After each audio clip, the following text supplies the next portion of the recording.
దొంగలంటే స్టువర్ట్పురం దొంగలే అంటారు. వారి పేరు చెప్తే దక్షిణ భారతానికే హడల్. ఒకప్పుడు దక్షిణాదిలో సంపన్న కుటుంబాలు స్టువర్ట్పురం పేరెత్తితేనే గడగడలాడిపోయేవి.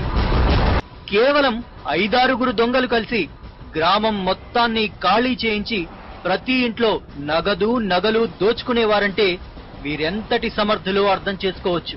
స్టువర్ట్పురం దొంగల్లో పరివర్తన కోసం చెన్నైకి చెందిన లెవెన్స్ ఇవాంజికల్ ఫెలోషిప్ ఇక్కడ వాక్య పరిచర్య, ఉజ్జీవ కూటములు పెట్టడం ఎన్నో ఏళ్లుగా చేస్తోంది.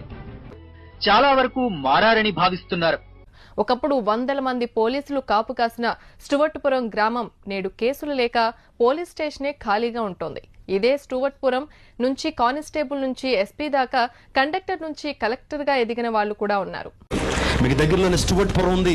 ఒకప్పుడు అది దొంగలపురంగా, ఒకప్పుడు సెటిల్మెంట్ ఏరియాగా పిలవబడిన ఆ ప్రాంతం స్టువర్ట్ అనేటువంటి దైవజనుడు ఆ ప్రాంతానికి వచ్చి ఆ ప్రాంతాన్ని వెలిగించాడు కాబట్టి ఆ ప్రాంతానికి స్టువర్ట్పురం అని పేరు వస్తే, అదే స్టువర్ట్పురం, అదే దొంగలపురం నుంచి వచ్చిన అబ్బా ఖాన్ తన జీవితాన్ని మార్చుకోగలిగాడు యేసు ప్రభు యొక్క మాటల ద్వారా, ఆయన యొక్క పరిచర్య ద్వారా, ఆయన మాటల ద్వారా, ఆయన వాక్యము ద్వారా.